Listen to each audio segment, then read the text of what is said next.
Assalamualaikum warahmatullahi wabarakatuh. Bismillahirrahmanirrahim. Alhamdulillahirabbil alamin wa bihi nasta'in wa ala umuri dunya waddin wassalatu wassalamu ala asrofil anbiya'i wal mursalin wa ala alihi wa sahbihi ajmain, amma ba'du. Pertama-tama, marilah kita panjatkan puji dan syukur kehadirat Allah Subhanahu wa Ta'ala. Sholawat serta salam semoga tetap tercurah limpahkan kepada junjungan alam, yakni Habibana wa Nabiyana wa Maulana Muhammad Sallallahu Alaihi Wasallam. Teman-teman sekalian, alhamdulillah nih kita sudah memasuki bulan suci Ramadan. Gimana nih keadaan Ramadannya kali ini? Masih semangat? Mudah-mudahan kita semua masih dalam keadaan semangat dan tetap happy menjalankan ibadah-ibadah bulan Ramadan. Kali ini saya akan bahas tentang feeling good saat Ramadan. Gimana caranya supaya kita tetap merasa happy, merasa nyaman, walaupun mungkin dalam keadaan pandemi yang seperti sekarang ini, kita nggak sampai drop semangat untuk beribadahnya atau semangat untuk beramal solehnya. Nah, ada beberapa tips yang diajarkan ulama kepada kita supaya kita dapat feeling good-nya, dapat semangatnya. Jadi, Ramadan berasa seperti saat kita lagi liburan. Ramadan berasa seperti saat kita lagi jalan-jalan. Jadi, aktiviti kita selama bulan Ramadan itu gak cuma dianggap sebagai ibadah yang wajib, tapi jadi ibadah yang asik, yang nyaman, yang fun. Terus, gimana caranya supaya kita tetap bisa ngelakuin ibadah secara maksimal?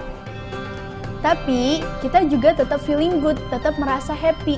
Nah, di antara nasihat para ulama supaya kita tetap merasa nyaman saat beribadah itu adalah berakadlah dengan Allah Subhanahu wa Ta'ala. Jadi, ketika kita beribadah, melakukan suatu kebaikan, kita berakadnya sama Allah, jangan sama makhluk. Karena kalau kita berakadnya sama makhluk, kita akan sering merasa kecewa. Karena seorang sahabat namanya Abu Bakar As-Siddiq kecewa, bete, baper sama seorang keluarga yang selama ini sering dibantu sama Abu Bakar. Tapi bisa-bisanya dia memfitnah anaknya Abu Bakar, yaitu Sayyidah Aisyah radhiyallahu anha. Fitnahnya fitnah yang berat lagi, dituduh selingkuh sama seorang sahabat Nabi sendiri. Abu Bakar bersumpah, demi Allah saya gak akan mau nafkahin dia lagi. Demi Allah saya gak akan mau nolongin dia lagi. Demi Allah saya gak akan mau ngasih dia makanan lagi.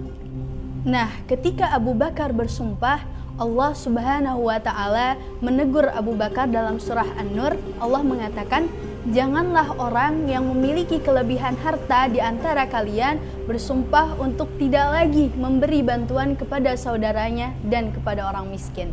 Hendaklah dia memaafkan dan berlapang dada. Allah nyuruh Abu Bakar untuk memaafkan orang itu, padahal orang itu telah menyakiti hatinya Abu Bakar.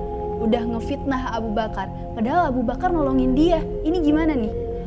Abu Bakar nolongin dia, tapi dia memfitnah dan nyebarin hoax tentang keluarga Abu Bakar. Tapi Allah bilang, maafin dia, berlapang dada atas kesalahan dia, wahai Abu Bakar.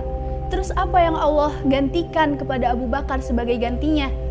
Ketika Abu Bakar melapangkan dada untuk kesalahan orang tersebut, Allah mengatakan, tidakkah kalian suka jika Allah mengampuni dosa-dosa kalian? Artinya, kalau kamu maafin dia, nanti Allah yang maafin kesalahan kamu. Kalau kamu berlapang dada atas kekurangan dia, kesalahan dia, nanti Allah yang akan melapangkan dan melengkapi kekurangan-kekurangan kamu dalam beribadah, wahai Abu Bakar. Nah, jadi ditawari nih akadnya sama Allah gitu kan. Kayak misalnya ayat tentang dakwah yang mengatakan, maukah kalian aku tawarkan perniagaan yang menyelamatkan kalian dari api neraka, yaitu beriman dan berdakwah di jalan Allah, itu lebih baik dari apapun juga. Jadi Allah kayak pengen selalu ngelurusin niat kita biar berakadnya tuh dengan Allah. Kalau saya nolong dia, nanti Allah yang akan nolongin saya. Kalau saya bantu dia, nanti Allah yang akan bantu saya. Kalau saya maafin dia, nanti Allah yang akan maafin saya. Kalau saya berlapang dada sama dia, nanti Allah yang akan melapangkan kebaikan untuk saya. Kalau saya sayang sama dia, nanti Allah yang sayang sama saya. Kalau saya menyelesaikan masalah dia, nanti Allah yang akan menyelesaikan masalah saya. Dan begitu juga dengan ibadah-ibadah yang lain. Berakadlah dengan Allah supaya kita gak gampang baper, gak gampang kecewa, akan selalu feeling blessed, never stress gitu kan. Sehingga kita bisa jadi orang yang tetap bisa menikmati ibadah-ibadah kita dalam bulan Ramadan. Makanya muncullah kaidah fikih al-jaza min jinsil amal. Balasan itu tergantung jenis amal yang kita lakuin. Misalnya, kalau kita maafin dia, balasannya Allah yang maafin kita. Kalau kita nolongin dia, balasannya Allah yang akan nolongin kita. Kalau kita menyelesaikan masalah dia, balasannya Allah yang akan menyelesaikan masalah kita. Nah ini bukan hanya kaidah fikih, tapi juga harus jadi semacam akad dalam diri kita untuk berbuat baik kepada orang lain. Misalnya kita beramal, bantu tetangga, bantu security di kompleks rumah kita ngasih takjil buat buka puasa, kita ngasih takjil buat buka puasa di masjid, tapi nama kita nggak disebut, atau pas ada rapat di masjid kita nggak diajak, atau pas kita datang ke masjid kita kayak dibentak, terus kita jadi malah benci gitu kan. Nah, bukan berarti kita benci terhadap seseorang, kita malah menstop untuk tidak beramal soleh. Sampai karena kita kesel sama seseorang, kita jadi nggak berbuat baik lagi terhadap seseorang. Itu berarti akadnya sama makhluk, bukan sama Allah. Kalau udah kayak gitu, kita nggak feeling good lagi dalam beramal, kita nggak feeling good lagi dalam beribadah gitu kan. Begitu juga dengan ibadah yang sifatnya ritual, sifatnya sosial, kayak kita ngaji, kita sholat, berakadnya dengan Allah Subhanahu wa Ta'ala. Kalau kita sholat dan ngaji berakad sama makhluk, kita nggak akan merasakan lagi feeling good dalam beribadah.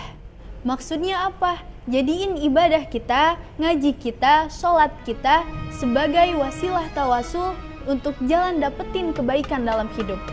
Bukan sebagai apa? Pencitraan, bukan sebagai status. Tapi kadang-kadang dalam keluarga tuh ada nih, misal kayak dikasih penghargaan kayak kata-kata, melalui kata-kata.